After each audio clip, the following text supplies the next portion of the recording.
お姉ちゃんが来た。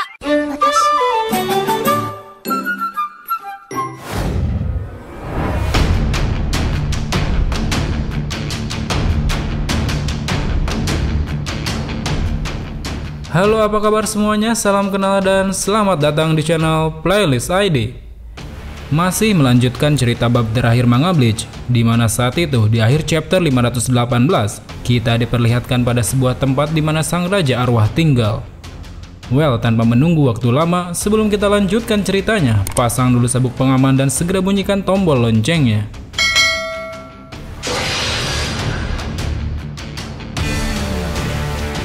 Di awal chapter 519 ini, kita diperlihatkan pada sosok Ichigo yang tengah terkejut berada di istana Soul King. Di depannya, Ichibe menjelaskan bahwa sangat beruntung seorang Shinigami biasa bisa memasuki tempat ini, karena sejatinya orang yang bisa masuk hanyalah mereka para anggota divisi 0. Di sini kita pun diperlihatkan pada sebuah lengan Ichibe yang ternyata merupakan kunci raja untuk bisa memasuki istana Soul King.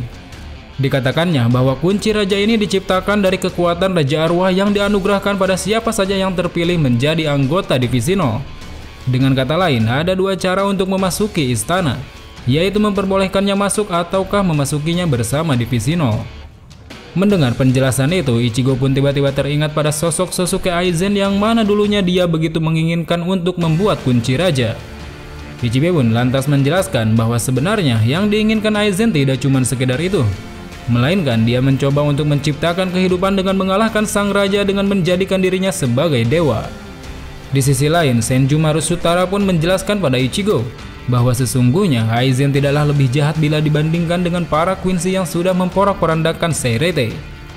Kemudian setelah itu, Kiryu pun menjelaskan bahwa bangunan yang saat ini mereka pijak adalah Reiyokyu Omotesando, yang mana merupakan pintu masuk ke istana sebenarnya. Dijelaskan pula bahwa istana yang sebenarnya itu adalah bangunan yang berada di ujung dari arah mereka. Dikatakan di sanalah tempat sang raja arwah tinggal. Sementara itu, 5 bangunan yang mengitari istana tersebut merupakan tempat di mana markas divisi 0 berada. Dikatakan bahwa Raja Roh mempercayakan satu kota itu pada masing-masing anggota divisi 0. Tak lama kemudian, di tengah penjelasan Kiryu, tiba-tiba saja Kirinji segera menyuruh Ichigo untuk pergi bersamanya ke tempat Girinden, yang mana tempat itu merupakan markas yang ditinggali oleh Kirinji sendiri. Di panel berikutnya, kita pun diperlihatkan pada sebuah tempat bernama Girinden yang sepertinya bangunan itu terlihat mirip dengan sebuah tempat pemandian air panas. Dan benar saja, terlihat kini Ichigo tengah bersama Kirinji di sebuah kolam air panas. Di sana, Ichigo pun menanyakan tentang maksud tujuannya yang malah bersantai-santai di kolam tersebut. Mendengar ocehan dari Ichigo, secara mengejutkan Kirinji pun memperlihatkan tubuh Byakuya, Renji, dan Rukia yang tengah berada di dalam kolam itu. Tak lama kemudian, Kirinji pun menunjukkan sebuah kolam berwarna merah yang lebih tepatnya disebut kolam neraka darah. Tiba-tiba saja dengan santainya Kirinji malah melemparkan tubuh Byakuya itu ke dalam kolam berwarna merah tersebut. Melihat hal itu lantas membuat Ichigo pun merasa kesal, karena menurutnya apa yang sudah dilakukannya itu bisa membuat Byakuya benar-benar mati. Seolah ingin membuat Ichigo mengerti, Kirinji pun menjelaskan bahwa dengan membuat Byakuya dan yang lain tetap berada di bawah air panas, maka darah dan reatsu mereka yang terluka akan ditekan keluar sampai habis. Kemudian setelah itu, ketika tubuh mereka dimasukkan ke dalam kolam neraka darah, maka darah dan reatsu di tubuhnya itu akan diganti oleh darah dari kolam neraka tersebut. Dengan penuh keyakinan, Kirinji pun menegaskan bahwa itu semua merupakan teknik penyembuhan dari sang iblis air panas. Di akhir panel, secara mengejutkan, tiba-tiba saja kita mulai diperlihatkan pada sosok bayangan seseorang yang tengah terkurung. Seseorang itu tak lain adalah sang raja arwah, raja dari para Shinigami.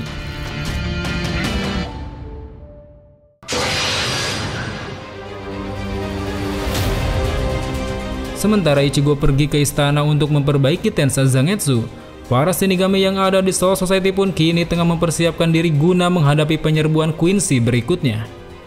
Terlihat saat itu Sun Sui Kyoraku tengah menerima sebuah surat, yang mana surat itu merupakan surat promosinya sebagai Komandan Kapten Gote 13 dan Kapten Divisi Pertama selanjutnya. Merasa ini akan menjadi beban besar baginya, Kyoraku pun mencoba meminta maaf pada Nanao bahwa mungkin saja hari ini adalah pertemuan terakhir bagi mereka. Di panel berikutnya, kembali ke dalam markas Tenjiro Kirinji. Terlihat saat itu atas perintah Kirinji, tampaknya Ichigo tidak mampu menyelam di bawah air panas sampai hitungan 100. Melihat hal itu, Kirinji pun menyuruh anak buahnya untuk menenggelamkan kembali Ichigo dengan paksa. Namun sayang, saat Ichigo bersikukuh tidak mau melakukan hal itu lagi, tiba-tiba saja Kirinji memukul Ichigo dengan sangat keras. Seketika Kirinji pun menjelaskan pada Ichigo bahwa kini Ichigo sudah sembuh. Terbukti dengan pukulan kerasnya itu, Ichigo sama sekali tidak mendapatkan luka yang serius. Terlihat jelas luka-luka yang sebelumnya Ichigo dapatkan kini sudah menghilang, seolah tubuhnya itu sedang dalam kondisi prima. Melihat hal itu, Kirinji pun akhirnya memutuskan untuk mengirim Ichigo ke tempat selanjutnya. Namun di tengah-tengah arahannya, tiba-tiba saja muncul Abare Renji yang sepertinya sudah tersadar dari masa-masa kritisnya. Di sana Renji pun meminta Kirinji untuk membawanya juga ke tempat berikutnya. Seolah ingin menguji Renji yang sudah sembuh, tiba-tiba saja Kirinji melakukan sebuah pukulan keras ke arah Renji. Terlihat pukulannya itu membuat sebuah ledakan kecil dari arah kolam. Dan secara mengejutkan, rupanya Renji mampu menahan pukulan Kirinji dengan tanpa mendapatkan luka yang serius. Kini melihat keduanya sudah dalam kondisi prima, Kirinji pun segera mengirim Ichigo dan Renji ke tempat selanjutnya. Setelah Ichigo dan Renji pergi, Kirinji pun mulai menyadari alasan kenapa Raja Roh sampai tertarik pada Ichigo. Hal itu dikarenakan Ichigo memiliki kemampuan di atas rata-rata, bahkan sampai membuat tangannya patah setelah memukulnya dengan keras. Kembali ke dalam Soul Society, tepatnya di dalam Sentral 46. Saat itu, sebagai komandan kapten yang baru, Kyoraku tengah mengumumkan tentang Okikiba dan Ise yang akan menjadi wakil kaptennya. Mendengar usulan Kyoraku tersebut lantas membuat para dewan pun kesal, karena menurutnya Kyoraku berbuat semaunya dengan mengajukan dua wakil kapten sekaligus. Namun meskipun begitu, Kyoraku tetap bersikukuh pada usulannya itu. Dia pun segera memberitahu bahwa tugas pertama yang akan dia jalankan sebagai komandan kapten yang baru adalah untuk mengajarkan Kenpachi Zaraki seni dalam membunuh. Mendengar hal itu, para dewan pun menolak usulannya, karena jika Zaraki bisa menjadi lebih kuat, akan sangat mustahil untuk bisa menghentikannya saat dia memberontak. Seakan ingin mengakhiri perundingannya dengan para dewan, Kyoraku pun menegaskan bahwa saat ini Soul Society tidak akan mampu menahan serbuan para Quincy lagi. Di tengah terdiamnya para dewan, tiba-tiba saja dari arah belakang muncul sosok Kapten Unohana. Di sana Kyoraku pun menyerahkan masalah Zaraki padanya. Dan secara mengejutkan, di akhir chapter, Kyoraku pun memanggil nama asli Kapten Unohana. Nama aslinya tak lain adalah Yachiru Unohana, sang pemilik gelar Kenpachi pertama.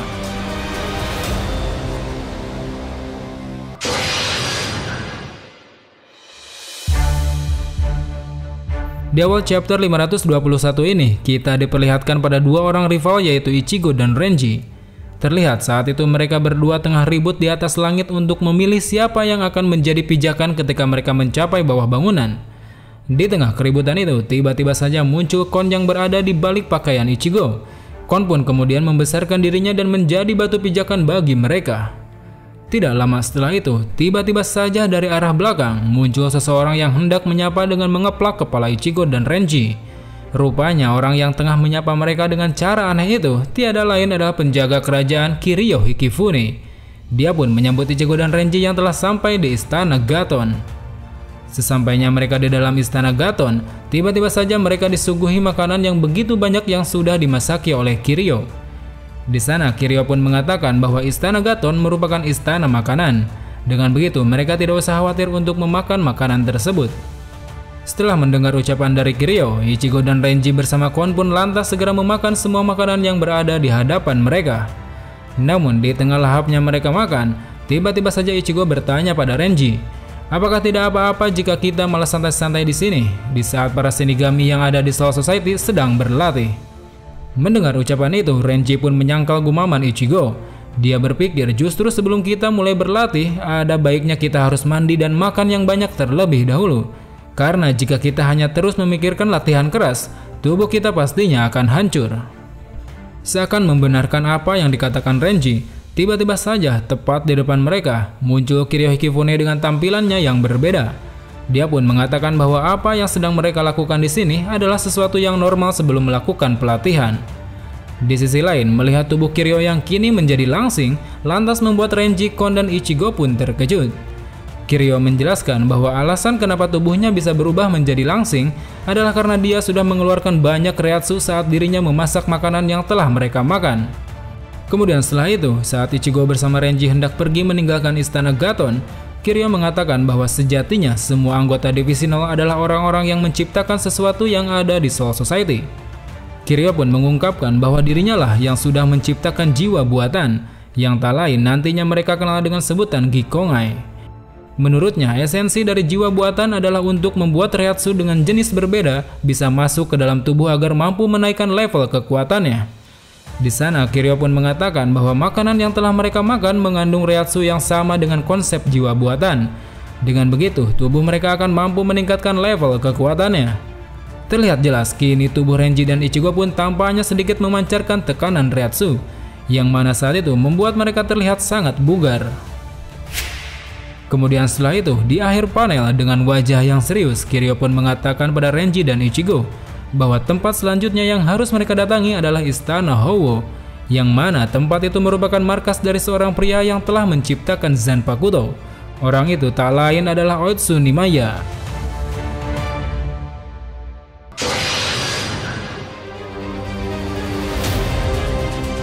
Di panel pertama chapter 522 ini, kita diperlihatkan pada sesosok orang yang tengah melaporkan bahwa Ichigo dan Renji kini sudah sampai di Istana Howo. Sementara itu, terlihat di luar Istana Howo, sepertinya Ichigo dan Renji telah mendarat di sana berkat pijakan dari Kon. Tak lama setelah itu, tiba-tiba saja muncul Otsunimaya dengan stylenya yang seperti rapper tengah menyambut kedatangan mereka. Dia pun segera menunjukkan para wanita cantik di balik pintu seolah ingin menyambut mereka dengan cara yang meriah. Melihat hal itu lantas membuat Ichigo, Kon, dan Renji pun merasa keanehan sekaligus terkejut. Di sana Ichigo merasa bahwa ada yang aneh dengan sambutan para wanita itu. Sedangkan berbeda dengan Kon, dia justru malah senang karena saat ini di hadapannya ada banyak sekali wanita cantik. Dengan otaknya yang mesum, dia berpikir kalau dia sedang berada di surga. Kemudian setelah itu, dengan santainya, Nimaya pun segera memperkenalkan diri pada Ichigo dan yang lain bahwa dirinya adalah seorang penjaga kerajaan pemilik Istana Howo. Tak lama setelah itu, dari arah pintu belakang, tiba-tiba saja muncul seseorang bernama Merah Yuchigashima, yang mana merupakan salah satu anak buahnya Otsunimaya. Dia pun segera menyuruh Ichigo dan yang lain untuk mengikutinya. Masih di kediaman Otsunimaya, terlihat di ujung tebing sebuah gubuk lesu yang rupanya itu merupakan Istana Howo yang sebenarnya. Kemudian saat mereka sudah masuk ke dalam gubuk itu, secara mengejutkan Nimaya mengatakan bahwa wanita-wanita cantik yang sudah mereka jumpai adalah Zanpakuto. Mendengar hal itu lantas membuat Ichigo pun terkejut, seolah tidak percaya bahwa Zanpakuto bisa merubah wujudnya secara nyata. Di sisi lain, melihat ekspresi keduanya yang terkejut, tiba-tiba saja Nimaya menunjukkan Zanpakuto Ichigo dan Renji. Terlihat kedua Zanpakuto itu pun dibenturkannya sampai hancur berkeping-keping. Nimaya pun berkata pada Ichigo dan Renji bahwa sangat disayangkan jika seorang Shinigami tidak mencintai Zanpakutonya. Hal itu dibuktikan karena kedua Zanpakuto mereka itu bisa hancur dengan begitu mudah. Melihat hal itu lantas membuat Ichigo dan Renji pun mulai merasa kesal. Tiba-tiba dari arah belakang mereka, tampaknya mereka tengah dikelilingi oleh sosok-sosok yang misterius. Tepat di depan mereka, Nimaya pun berkata bahwa mereka yang tengah mengelilingi Ichigo dan Renji merupakan amarah dari sang Zanpakuto. Dia pun menyebutkan jika Ichigo dan Renji bisa keluar hidup-hidup, maka akan bisa membentuk kembali Zanpakuto mereka.